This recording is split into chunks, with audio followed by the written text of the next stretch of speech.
cara gampangnya itu kayak ibarat bisnis itu disandat Mas. Sabotase Sabotase. Oh, iya. Tapi sabotasenya lewat cara serangan cyber. Wis.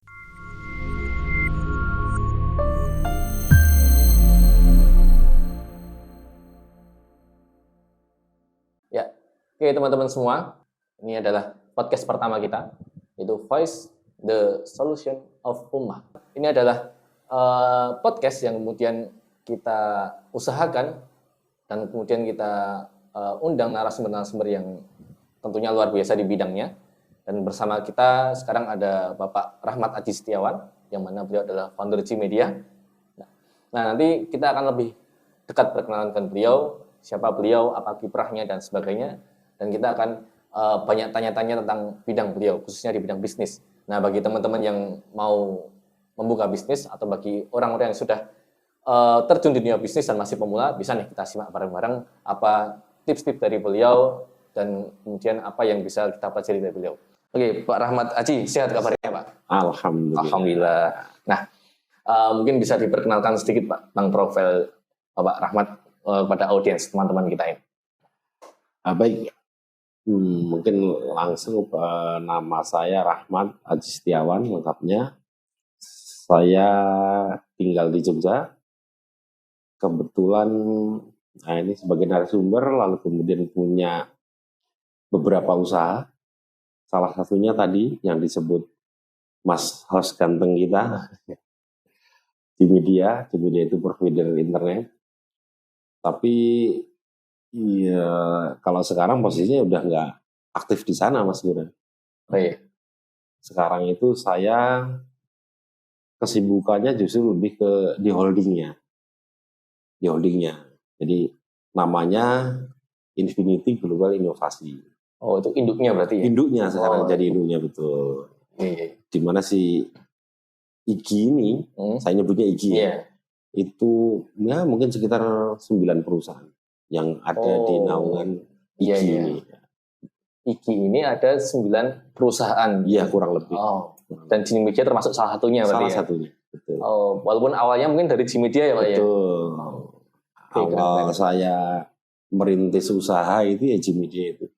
Jadi asal dari Jogja, tinggal dari Jogja. Asalnya di mana Pak? Asalnya Cilacap. Oh, Cilacap. Ngapak nih teman-teman. Ngapak. Bersatu kita kompak, berbicara kita ngapak. Ya. Orang ngapak, orang kepenak. Orang ngapak, orang kepenak. Oke. Ya, kemudian tadi kan sempat disinggung bahwa Pak Rahmat ini sudah tidak lagi aktif secara teknis secara operasional. Secara operasional di G-Media. Iya. Di sana statusnya apa ini Pak? Sekarang saya kalau di holdingnya ya CEO, tak cerita dikit ya. Iya, boleh. Jadi si holding ini sekarang usaha atau secara bisnis itu create bisnis, atau bisa juga jadi perusahaan collaborate, atau juga boleh dibilang perusahaan investasi lah. Semakin meluas nih Pak. Semakin meluas, insya Allah. Amin. Oke. Tadi kan sudah sedikit lebih dekat perkenalan dengan Bapak Rahmat Aji ini, dan teman-teman sudah bersama kita dengarkan tentang profil beliau secara singkat. Nah, kemudian kok bisa Pak, dari awal mulanya gimana sih bisa bisa meng-create sebuah usaha bernama G-Media lalu naik lagi jadi IGI tadi. Awalnya gimana sih, starting point-nya itu di mana? Starting point-nya mungkin yang pertama takdir Mas. Wah, jelas.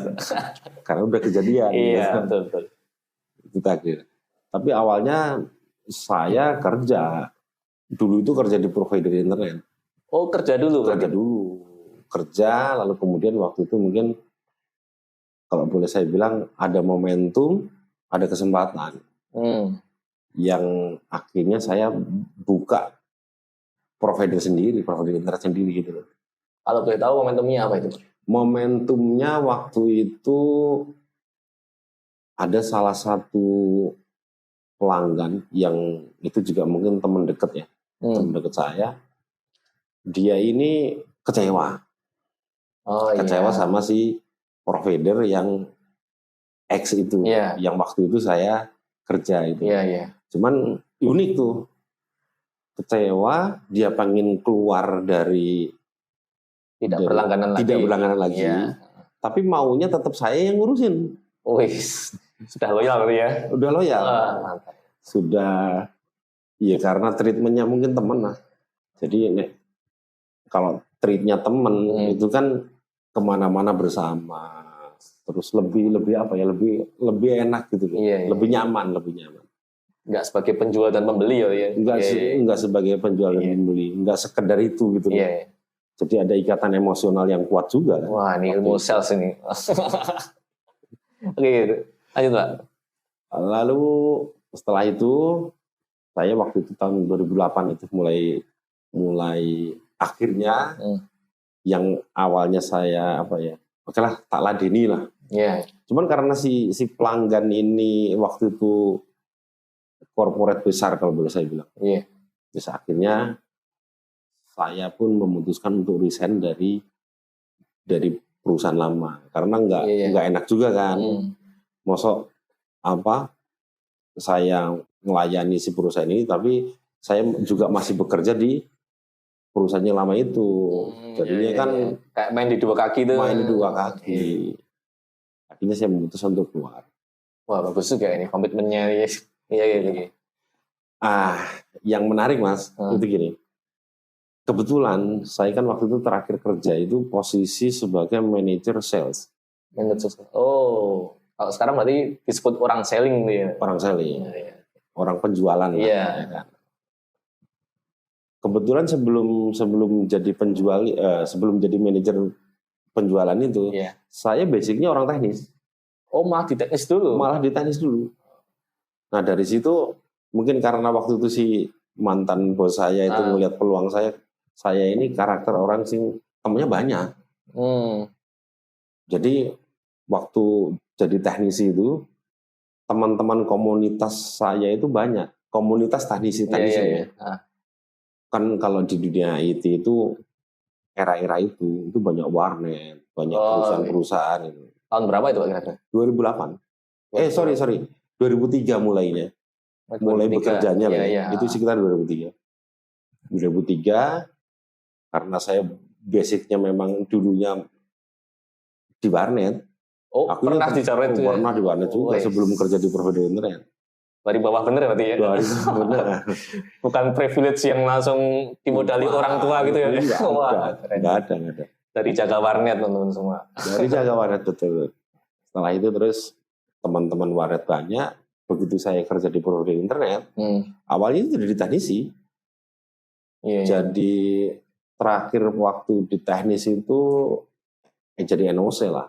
Jadi NOC itu kalau mungkin teman-teman belum familiar istilah NOC itu Network Operation Center.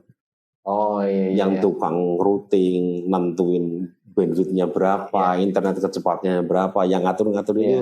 Nah itu tugasnya kira-kira begitu ya. Nah dari sana tadi karena warnet ini komunitas IT itu saya banyak kenal, si bos ini mungkin ngeliat peluang itu ya. Ngeliat peluang itu terus saya awalnya itu sama si bos itu diajak nyari klien yang itu tuh atas referensiku. Tawarin ke sana aja Pak. Itu teman saya. Akhirnya deal. Karena tadi kalau mau berlangganan internet apa segala macam itu modal pertama kan trust. Iya. Nah, kalau udah temen kan udah trust. Iya. Awalnya dari situ akhirnya deal. Dari sana si bos itu ngeliat peluang saya, community-nya banyak. Akhirnya diplot jadi sales sekalian. Udah kamu berhenti jadi teknisi, pindah sales. Iya. Udah jadi rockstar saya. Lu temenku semua. Jadi pelanggan yang masuk itu atas networking-nya Pak Rahmat semua? Iya. Nah, lanjutin cerita yang tadi ya. Yang saya tadi kan cerita tuh kalau ada pelanggan kecewa tadi. Satu. Akhirnya saya keluar dari perusahaan X ini.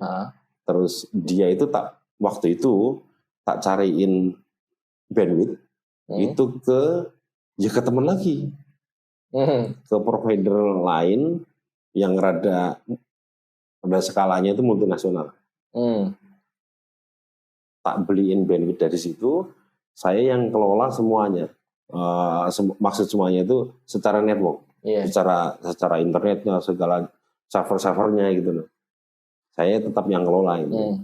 Nah dari sana ini uniknya nih, karena community base saya itu kuat, dan ingat ya, pelanggan-pelanggan yang di perusahaan X itu kan teman saya semua.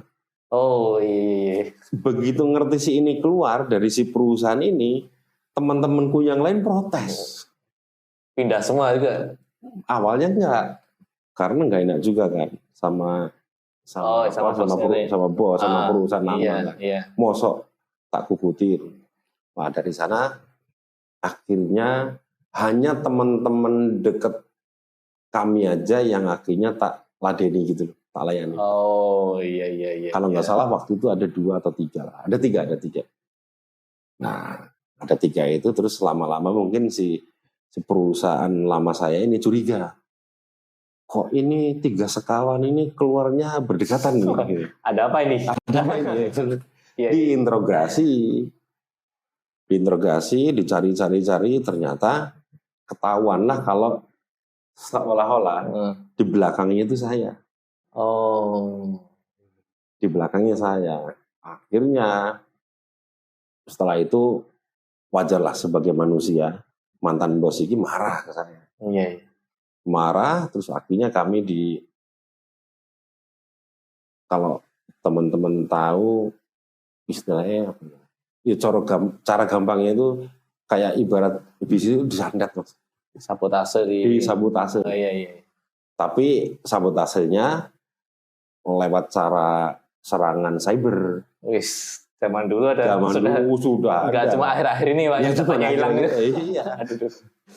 Oke. Itu diserang sampai akhirnya jaringan kami mati gitu. Sering terjadi gangguan, kebanyakan sih mati, jaringannya mati itu. Nah, mulai nggak sehat ini Pak yang mainnya. Mulai nggak sehat mainnya kan. Akhirnya kesel juga, Mas. Saya kan juga manusia. Dipukul sekali, tak balas, Mas. Balas lagi tak pukul tangan kanan kiri, tak tendangi sisan. Waduh. Mereka lupa kalau sebagian besar pelanggannya itu temenku semua. Ya kadung basah toh. Iya. Ya udah tak kuku dewe sekalian. Lu jual gue beli ya. Lu jual gue beli. Akhirnya wah itu kencang itu. Wah keras juga ini. Oke, betul. Di awal berdiri di sekitar tahun 2008 itu mungkin dalam 6 bulan itu pelanggannya banyak itu langsung. 6 bulan ya itu ya? 6 bulan. Karena misinya jadi misi tadi, lu jual gue beli itu tadi. Iya. Pelaut yang handal itu juga terlahir dari lautan yang tenang ya Pak. Pasti pelaut yang handal itu dia lahir dari lautan yang keras juga. Wah, kita bisa lihat hasilnya ini. Mungkin lebih ininya lagi itu gini. Kalau bahasa saya kesuksesan itu enggak datang dari sesuatu yang enak.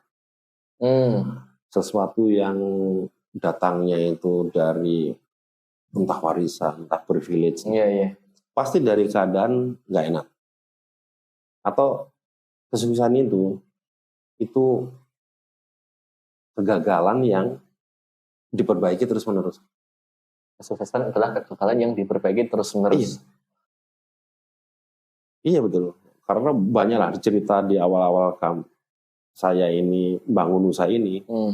Nyoba ini keliru, nyoba itu keliru, pakai layanan ini salah, layanan begitu nggak diterima, coba-coba terus. Berarti ini diperbaiki terus. Memang trial and error terus ya? Iya. Nggak kayak dapat wahyu langsung dapat lurus, ini nih. Iya, nggak bisa begitu ya. Iya. Kalau boleh disimpulkan, kalau boleh dirangkum, itu kan dari latar belakang yang panjang gitu.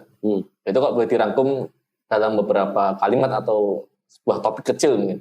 Itu kira-kira persiapan apa yang kalau teman-teman misalkan mau mulai bisnis nih, persiapan apa, modal apa sih yang harus dimiliki atau dipersiapkan untuk bisa terjun baik di dunia bisnis?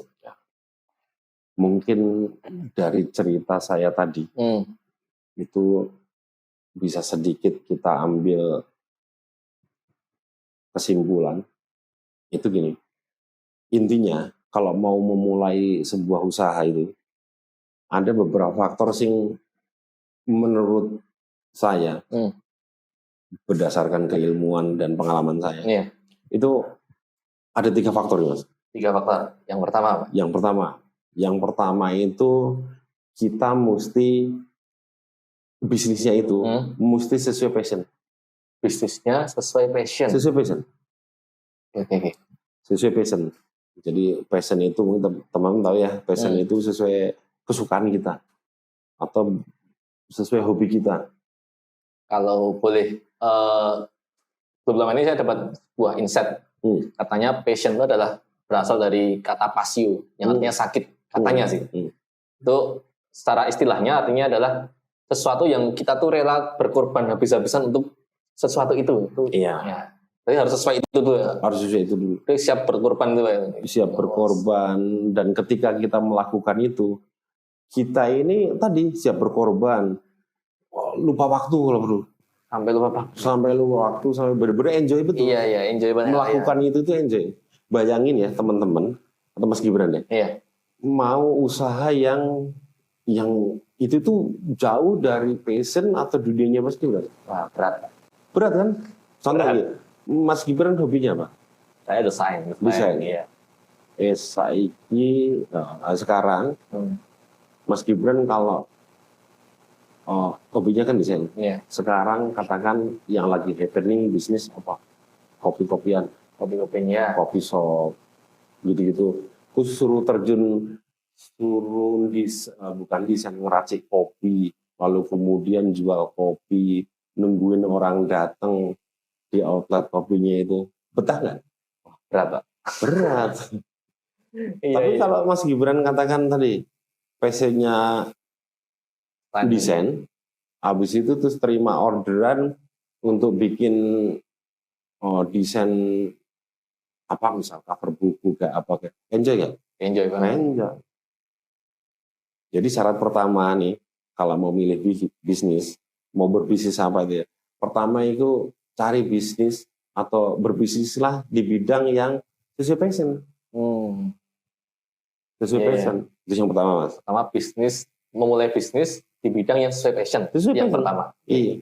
Nggak usah ikut-ikut tren. Iya. Jadi contoh lah. Mohon maaf ya. Iya. Tadi kan kita ulas tuh. Bisnis sekarang sih lagi menjamur kopi shop. Iya. Cuannya banyak, untungnya banyak. Aneh, bayangin Mas Gibran tuh. Suruh tadi, biasanya gambar apa, terus habis itu terus suruh ngeracik kopi. Kira-kira enjoy nggak? Wah, selain nggak enjoy ya bakal boncos juga, Pak. Saingannya banyak juga. Udah nggak enjoy, saingannya banyak. Iya. Nah, yang kedua Mas nih. Yang kedua itu mesti ekspor ke industri atau ke produk atau ke ide bisnis yang mau digeluti. Harus expert. Benar-benar tahu gitu ya. Benar-benar tahu. A to Z-nya tahu. Tapi perlu riset dulu itu, Mas. Sudah punya pengalaman dulu. Ingat cerita saya tadi? Iya. Ingat cerita saya tadi kan? Iya. Yang kenapa kok saya begitu bikin profit di internet? Saya ini langsung harus keras gitu ya. Langsung ngerok. Revenue-nya langsung kenceng. Karena sudah ada pengalaman yang matang sebelumnya. Saya kerja dari 2002 akhir. 2002 akhir ya. Masuk ke dunia IT bahkan tahun 2000. 2099 akhir lah. Iya.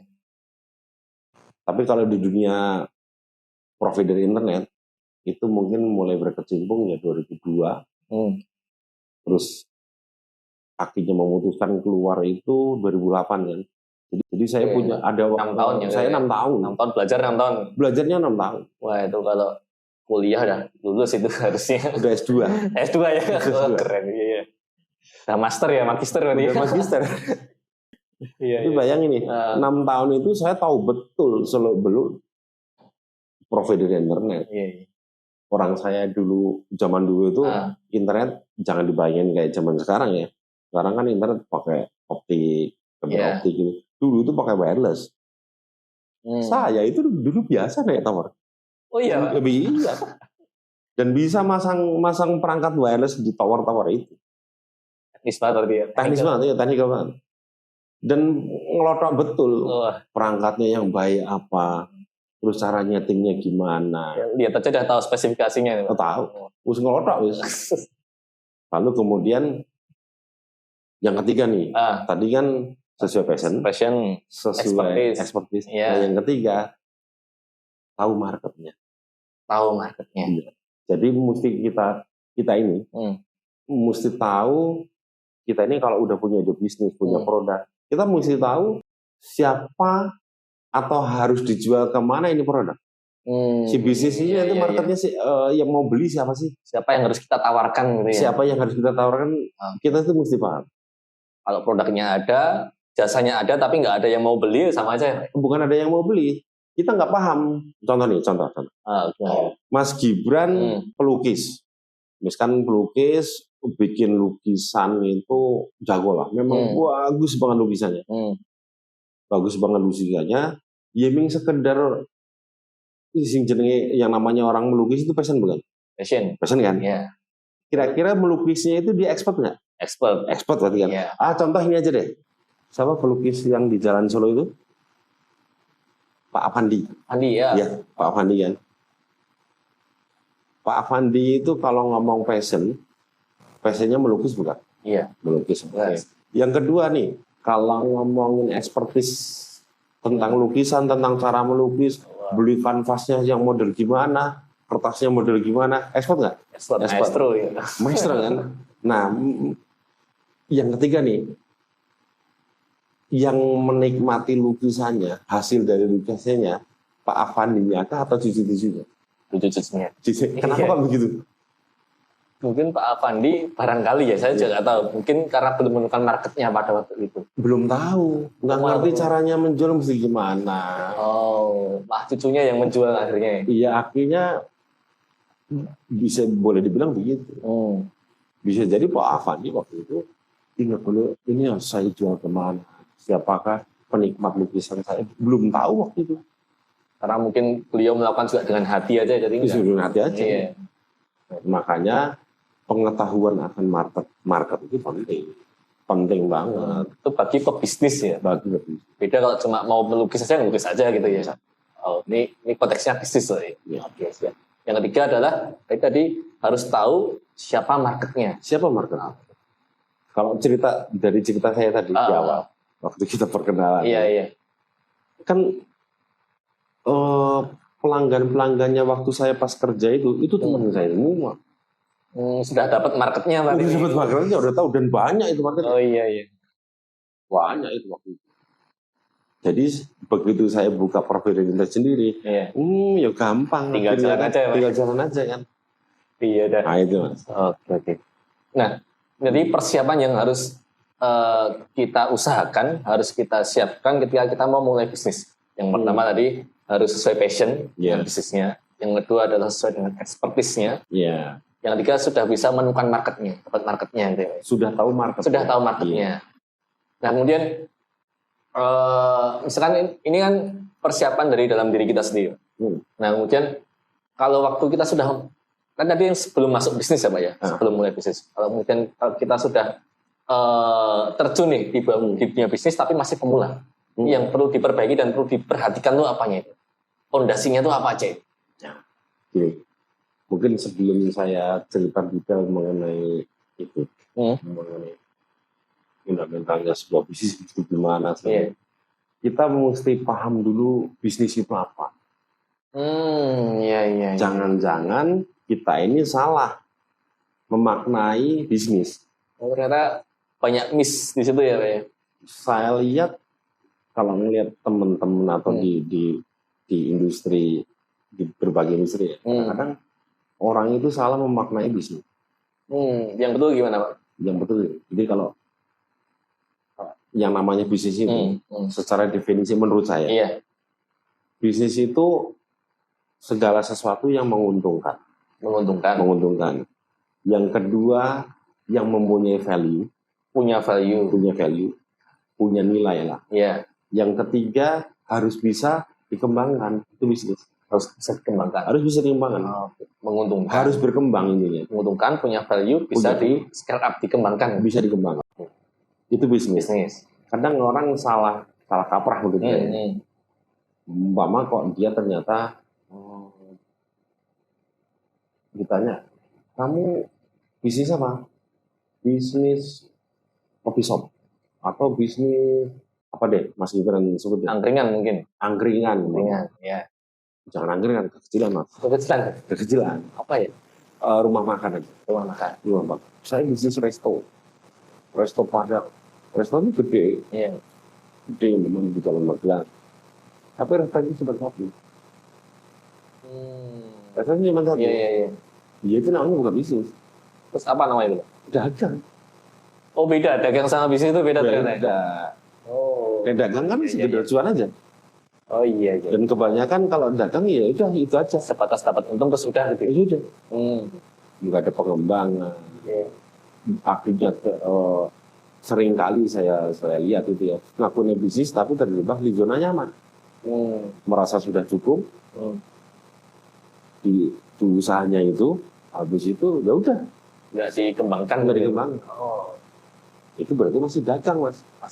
Masih dagang bukan bisnis. Tapi bisnis itu next level of dagang gitu ya, atau bisnis dan dagang beda ya, karena harus clear ini. Harus clear. Yang pertama bisnis itu harus menguntungkan. Yang kedua harus punya value, punya nilai tambah lebih. Yang ketiga bisa dikembangkan. Nggak cuma transaksi yang menguntungkan aja pak ya. Sebentar, kita ulas sedikit mengenai value itu apa itu ya. Iya betul. Ini penting nih. Contoh nih, boleh tak sampelin ini misalnya. Oh iya. Air minum. Ini apa nih? Air mineral lah ya. Iya. Apa bedanya dengan air godokan yang biasa dijual atau kita minum di rumah, lebih ringan? Kalau minum air putih, air mineral yang ringan, diasin godokan. Iya. Dengan minum ini sajanya barangnya sama. Terlihat dari sisi barangnya sama sih. Secara fungsional, secara barang sama kan? Sama. Tapi kenapa kok kalau minum air mineral yang hasil godokan itu atau hasil air mineral yang biasanya kan pakai air isi ulang itu loh. Oh iya, galon-galon gitu ya. Galon-galon itu. Satu gelas air putih di rumah makan kayak atau di angkringan kayak. Artinya berapa? Itu kadang ada gratis. Kan berarti berbayar deh. Nah itu ya kalau yang agak mahal ya 2.000. Itu yang agak mahal. Agak mahal ya 2.000 ya. Oke 2.000. Ini berapa harganya? 3.000 ya. Itu berapa ya? Itu 3.000 lah katakanlah. 3.000. Kenapa kok jadi lebih mahal ini? Padahal bisa jadi volumenya lebih dikit ya. Ini lebih dikit. Iya. Dan nggak bisa di-refill juga ya. Nggak bisa di-refill juga. Iya di rumah makan gratis bisa refill itu. Iya. Kenapa kok bisa jadi lebih mahal ini? Karena value-nya mungkin. Value-nya berarti apa? Kemasannya. Kepraktisannya bisa dibilang. Atau contoh lain ya? Kita ngomong brand boleh nggak? Boleh ya? Boleh. Kopi, maaf ya. Sebut merek nggak apa-apa. Kayaknya nggak apa ya? Oh ya? Nggak apa. Kapal api. Seduhan kopi kapal api. Atau satu cup ya? Satu cup CC 600 ml. Itu kira-kira kalau mungkin gitu. Tuhan itu kan biasanya kapal api dijual di angkringan kan? Ya, oke. 3.000-an, 4.000-an lah. Iya. Tahu Starbucks? Tahu. Di Starbucks itu kalau segelas ya sekap gitu 200 cc itu kira-kira harganya berapa? 50 ke atas nih. 50 ke atas. Kenapa kok bisa beda harganya? Padahal sama-sama kopi nih. Sama kopi ya, sama-sama kopi. Bahan dasarnya sama nggak? Iya sama kopi. Kopi ya? Gulanya kira-kira sama nggak? Ya segitu aja kopi. Segitu aja. Iya. Kenapa kok mahalan Starbucks? Oh, value-nya mungkin ya. Karena Starbucks itu bervalue. Karena kalau minum kopi di Starbucks berasa prestisius, merasa bergengsi gitu ya. Tapi kalau minum kopi angkringan memang ini di mana? cuma karena pengen minum aja barangkali. Minum value-nya karena minum aja kan. Iya. Ini namanya value. Oh iya. Bisa dibedakan ya. Value itu kerasa nggak? Kelihatan tapi kerasa ya barangkali. Oke, itu bisnis harus ada value-nya teman-teman. Cuma kita jual kopi, tapi harus ada value tambahannya. Nggak cuma jual kopinya, tapi harus ada jual nilai yang lain. Value-nya barangkali itu. Mungkin kalau secara value, yang namanya value dalam bisnis itu, itu rumusnya Mas, itu apa yang kita dapat. Boleh pakai ini? Boleh. Apa yang kita dapat, what you get, dibanding dengan apa yang kita bayar, what you pay, itu hasilnya lebih besar. Hasilnya lebih besar. Maksudnya gini, contoh gini. Memang tadi kopi Starbucks, nek ngomongin bahan baku, apalagi sekedar cuma dagang ya, cara komposisi mungkin. Komposisi, secara fungsional doang. Itu saja nih bahan bakunya itu kalau bisa dihitung berapa sih? Ada nggak 10.000? Ada nggak 6.000? Ya, mungkin cuma berapa persennya dari harganya lah ya. Saya rasa kecil loh. Modalnya minum kopi, air, godokan, ditambahin susu dikit, ditambahin gula sedikit, itu HPP-nya nggak nyampe 10.000 kan gitu. Atau mungkin bisa ngukurnya dengan andaikan kita beli di coffee shop itu yang Starbucks tadi, terus kita kasihkan plastik, pakai sedotan kita bawa keluar dijual lagi karena kan laku berapa gitu. Boleh, begitu ya boleh. Ya mungkin itu HPP-nya segitu. Iya. Nah itu kenapa kok begitu dia jual 50.000? Terus kita barangnya itu kita bayar 50.000, yang didapat kita itu jadi seolah-olah menguntungkan buat kita. Karena kita dapatnya nggak cuma sekedar kopi, nggak cuma sekedar segelas kopi aja, tapi dapatnya bisa tadi hal value yang kadang itu nggak bisa dinilaikan. Emosionalnya, value-nya dapat ya, kebanggaannya dapat. Coba Mas kita ngopi di Starbucks itu, Starbucks kan semua gerenya pasti di tempat-tempat yang prestisius tuh, di tempat-tempat premium, dilihat banyak orang. Dan jangan sampai story atau status kelewat itu. Biar terasa keren gitu ya. Iya, kan minum di situ, walaupun sadarnya ya cuma beli kopi aja sedikit, tapi nongkrong di situ kan value-nya kuat sekali. Belinya satu sama nugas sama upload gitu. Oh, yang ringan mana ada gitu ya? Ada. Iya, value-nya itu. Oh, keren. What you get apa yang kita dapat dibanding apa dengan kita bayar, yang kita bayar itu tetap menguntungkan. Harus lebih besar apa yang kita dapat dari kita bayar. Walaupun itu secara tidak terlihat ya. Tidak terlihat. Itu bisnis value teman-teman. Value dalam itu. Oke. Kemudian tadi kembali. Ketika kita sudah masuk, kan sudah jelas ini definisi antara bisnis atau hanya sekedar dagang. Sudah clear ya dia. Nah kalau kita misalkan andai kata kita sudah mulai terjun satu langkah dua langkah dalam bisnis ya. Karena yang perlu kita siapkan ya. Yang harus kita bangun lebih awal, kalau rumah ya fondasi lah. Fondasi itu harus ada apa dulu ini selain persiapan.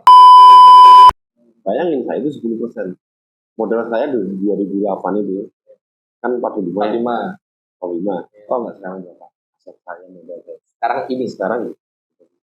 Berapa Pak itu? Ini menarik ini. Ada iklan bisa masuk ini harus. Lah yang satu ini gitu.